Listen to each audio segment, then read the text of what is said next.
அஸ்ஸலாமு அலைக்கும் வரஹ்மத்துல்லாஹி வபரகாத்துஹு. அன்பிற்கினிய சகோதரர்களே, இந்த உலகத்தில் வாழ்ந்து கொண்டிருக்கக்கூடிய முஸ்லிம்களான நாம் ஒவ்வொருவரும் இந்த உலகத்திற்கு பிறகு மறு உலக வாழ்வு ஒன்று இருக்கிறது என்று நம்பிக்கை கொண்டு இருக்கிறோம். இந்த மறுமை தொடர்பான நம்பிக்கை யாருடைய உள்ளத்திலே இருக்கிறதோ அவர்தான் உண்மையான முஃமினாகவும் நாளை மறுமையிலே சுவனத்தை பெறக்கூடியவராகவும் இருக்க முடியும். அப்படிப்பட்ட மறு உலக வாழ்வினை, இந்த உலகத்திற்கு பிறகு ஒரு விசாரணை மன்றம் இருக்கிறது என்பதனையும், அதை தொடர்ந்து சுவனமா நரகமா என்ற முடிவு நமக்காக காத்திருக்கிறது என்பதையும் நாம் நம்பிக்கை கொண்டு இருக்கிறோம். இந்த நம்பிக்கை கொண்ட நம்மில் ஒவ்வொருவருமே சுவனத்திற்கு செல்வதற்கு ஆசைப்படுகிறோமா அல்லது நரகம் நுழைய ஆசைப்படுகிறோமா என்ற கேள்வியை நமக்கு முன்னே வைத்தால் எல்லோரும் சொல்லக்கூடிய பதில் சுவனம்தான் அப்படிங்கிற பதிலை தான் எல்லோருமே சொல்வோம். எல்லா முஸ்லீம்களை எடுத்துக்கொண்டாலும், இந்த உலகத்தில் வாழக்கூடிய எந்த ஒரு முஸ்லீமை எடுத்துக்கொண்டாலும், பாவங்களிலேயே ஊறி திளைக்கிற ஒரு முஸ்லீமை எடுத்துக்கொண்டாலும் கூட அவர்கள் சொல்லக்கூடிய பதில் சுவனம்தான் என்பது தான் இருக்கும். யாராவது நரகத்துக்கு போக ஆசைப்படுவோமா? எனக்கு நரகம் வேணும்னு யாராவது சொல்லுவோமா? யாருமே சொல்ல மாட்டோம். எல்லோருமே எனக்கு சுவனம் தான் வேண்டும் அப்படிங்கிறத தான் நாம் சொல்வோம்.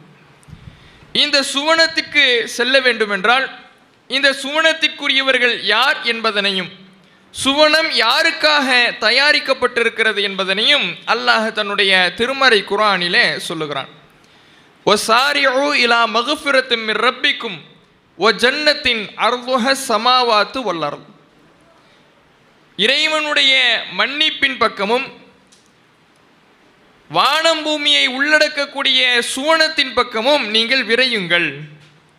உஇத்தத்தில் முத்தகின், அந்த சொர்க்கம்தான் இறையச்சவாதிகளுக்காக தயாரிக்கப்பட்டு இருக்கிறது. இந்த உலகத்தில் வாழுகிற பொழுது, இந்த உலகத்தில் தங்களுடைய வாழ்க்கையின் பொழுது யாரெல்லாம் அல்லாஹுக்கு பயந்து இறைவனுக்கு அஞ்சி நடந்தார்களோ அவர்களுக்காகத்தான் அந்த சுவன பூஞ்சோலை தயாரிக்கப்பட்டிருக்கிறது என்று அல்லாஹ் தன்னுடைய திருமறை குர்ஆனிலே சொல்லி, அத்தகைய சுவனத்திற்காக நீங்கள் விரையுங்கள், முந்துங்கள், போட்டி போட்டுக் கொள்ளுங்கள் என்று தன்னுடைய திருமறை குர்ஆனிலே பல வசனங்களில் நமக்கு சொல்லி காட்டுகிறான். அப்போ நாம சுவனத்திற்கு போக வேண்டும் என்கின்ற ஆசை நம்முடைய உள்ளத்தில் இருக்கிறது என்றால், அதற்காக ஆர்வம் கொள்ளுகிறோம் என்றால், யாராவது நம்மிடத்தில் கேள்வி கேட்டால் சுவனம்தான் வேண்டும் என்கின்ற பதிலை நாம் சொல்லுகிறோம் என்றால், வெறுமனே இது வாய் வார்த்தையாக மட்டும் இருந்தால் போதாது.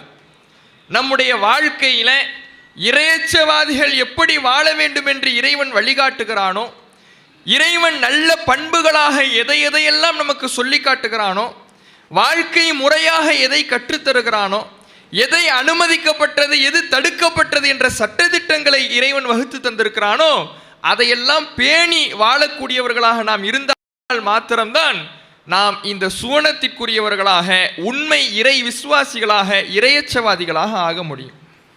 ஆனால் அதில் இருக்கக்கூடிய மிக முக்கியமான ஒரு பிரச்சனை என்னவென்றால், ஒவ்வொரு காலகட்டத்திலேயும் இந்த மனிதன் அந்த நல்வழியை அடைவதை விட்டும் ஷைத்தான் வழிகெடுத்து கொண்டுதான் இருக்கிறான்.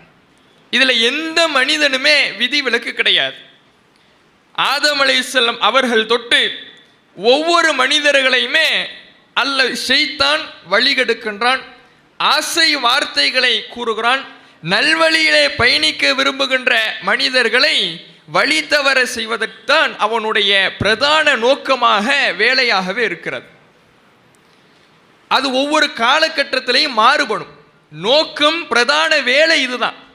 ஆனால் ஒவ்வொரு காலகட்டத்திலையும் அதற்கான வழிவகைகள் மாறுபடும். இப்போ ஒரு காலகட்டத்தில் ஷைத்தானுடைய வேலை என்பது, ஷைத்தான் நம்மை வழிகெடுக்கின்ற முறை என்பது பல முறைகளில் இருந்துச்சு. இப்போ உதாரணத்துக்கு சினிமா என்ற ஒரு முறை எடுத்துப்போமே. இது ஒரு காலகட்டத்தில் எப்படி இருந்துச்சு? சினிமா தியேட்டரு இதெல்லாம் வருவதற்கு முன்னாடி நாடக மேடைகள் இருந்தது. இந்த நாடக மேடைகள் எல்லா இடங்களிலெல்லாம் நடக்காது, ஒரு சில ஊர்களில் நடக்கும். அதற்காக இன்னொரு ஊருக்கு பயணம் செய்து செல்வார்கள், அந்த நாடகத்தை கண்டு ரசித்து விட்டு வருவார்கள். இது ஒரு காலத்தில் இருந்துச்சு. இது கொஞ்சம் தொழில்நுட்ப வளர்ச்சி அடைந்த பிறகு சினிமாவாக மாறுகிறது. அந்த சினிமா தியேட்டர்களில் ஒளிபரப்பப்படுகிறது. அந்த தியேட்டர்களுக்கு முண்டி அடித்து செல்லக்கூடியவர்களாக ஒரு காலத்தில் இருந்தார்கள். இதிலிருந்து இன்னும் கொஞ்சம் தொழில்நுட்பம் வளர்கிறது. அதற்கு பிறகு வீடுகளிலேயே தொலைக்காட்சி, டிவி, டிவிடி இப்படி உருவெடுக்கிறது. நம்முடைய வீட்டுக்குள்ளேயே இந்த சினிமா வந்து விடுகிறது. இதை தாண்டி இன்னும் தொழில்நுட்ப வளர்ச்சி அடைகிறது. இப்படியே வளர்ச்சி அடைந்து இன்றைக்கு அந்த பாவம் நம்முடைய கைகளிலே செல்போனாக நமக்கு வந்து நிற்கிறது. இப்படி இதே அந்த ஷைத்தானுடைய நோக்கம் என்பது ஒன்றுதான், வழிகெடுப்பதுதான். ஆனால் தொழில்நுட்பம் வளர வளர வளர அந்த பாவம் வழிகெடுக்கின்ற முறை என்பது நமக்கு நெருக்கமாக வந்து விட்டது. சினிமா தியேட்டருக்கு முயற்சி செய்து போனவன், நாடக மேடைகளை நாடி சென்றவன் எல்லாம் இன்றைக்கு தன்னுடைய கைகளிலேயே அதை ஏந்தி நிற்கின்றான். எந்த கஷ்டமும் படாமல், எந்த சிரமமும் எடுத்துக்கொள்ளாமல் அவனை தேடி அந்த பாவம் வந்து விட்டது. அப்ப நல்வழிக்கு பயணிக்க விரும்புகின்ற ஒரு முஸ்லிமை, ஒரு மூமினை, சுவனத்தை அடைய விரும்புகின்ற ஒரு இஸ்லாமியனை வழிகெடுக்கின்ற முறைகள் என்பது இன்றைக்கு அதிகரித்து விட்டது, இலகுவாகி விட்டது. அப்ப இதிலிருந்து நாம தற்காத்து நம்முடைய வாழ்க்கையை சரியான பாதையிலே பயணிக்க செய்ய வேண்டும் என்றால், சுவனத்துக்குத்தான் போக வேண்டும் என்கின்ற நம்முடைய நோக்கம் சரியான முறையிலே நிறைவேற வேண்டும் என்றால், அதற்கு நம்மிடத்துல இறையச்சம் என்பது மிக அவசியமான ஒன்றாக இருக்கிறது. ஏன்னா இன்னைக்கு நமக்கு அருகிலேயே நம்ம கூடையே இந்த தீமைகள் பயணித்து கொண்டு இருக்கிறது. தீமைகள் செய்யறது இன்னைக்கு ரொம்ப கஷ்டம் இல்லை. தனிமை என்பது ஒரு மனிதனை தீமை செய்வதற்கு வழிவகுத்து கொண்டிருந்தது. இன்றைக்கு இருக்கக்கூடிய ஒவ்வொரு மனிதனும் ஒவ்வொரு நேரத்திலேயும் ஒவ்வொரு நொடியுமே தனிமையோடு தான் பயணித்து கொண்டு இருக்கிறோம். ஒரு இடத்துல இன்றைக்கு நாம இந்த இடத்துல இத்தனை பேர் இருக்கிறோம்னா, பார்ப்பதற்கு வெளிப்புற பார்வைக்கு இத்தனை பேர் குழுமி இருக்கிறோம். ஆனால் இந்த நேரத்திலும் இந்த சூழலிலும் கூட நம்மிடத்துல ஒரு தனிமை இருக்கிறது. அதான் அந்த செல்போன்கிற தனிமை.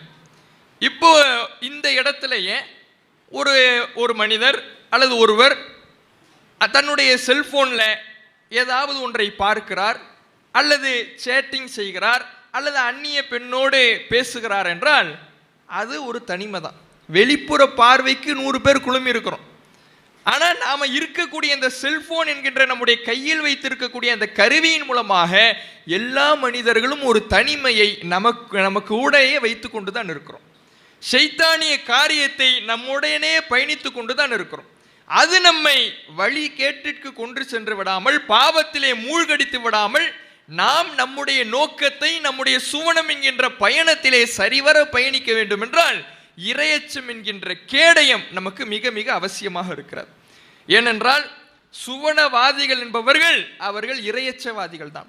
இந்த இறையச்சத்தை தான் இறைவன் அதிகமாக திருமறை குர்ஆனிலே வலியுறுத்துகிறான். அல்லாஹ் குர்ஆனிலே சொல்லுகிறான், வலக்கது வஸ்ஸைனல் இன்சான், மனிதருக்கு நாம் அதிகமாக வலியுறுத்துகிறோம். உங்களுக்கும் சரி, உங்களுக்கும் நாம் வலியுறுத்துகிறோம், உங்களுக்கு முன்னால் இருந்த மக்களுக்கும் வலியுறுத்துகிறோம், நபிமார்களுக்கும் வலியுறுத்துகிறோம். எல்லா நபிமார்களுக்கும் எல்லா மக்களுக்கும் நாம் சொன்ன ஒரு விஷயம் என்னவென்றால், அலா தத்தகூன், நீங்கள் இறைவனை அஞ்ச மாட்டீர்களா? அல்லாஹுக்கு பயந்து இந்த உலகத்தில் நடக்க மாட்டீர்களா? இந்த உலகத்திலே வாழுகிற பொழுது இறைவன் உங்களுக்கு போட்ட வரம்புகளை மீறாமல் நடக்க மாட்டீர்களா? அதுதான் உங்களை சுவனத்திற்கு அழைத்து செல்லும் என்ற இந்த போதனையைத்தான் ஒவ்வொரு நபிமார்களுக்கும், நபிமார்களின் மூலமாக மக்களுக்கும் இறைவன் தந்திருக்கிறான். என ஷைத்தானுடைய நோக்கத்திலிருந்து நாம நம்முடைய வாழ்க்கையை பரிசுத்தப்படுத்திக் கொள்வதற்கு ஒரு கேடயமாக இந்த இறையச்சம் தான் இருக்கிறது. எப்படி ஒரு போர் வீரன் தன்னை நோக்கி வருகிற அம்புகளையும்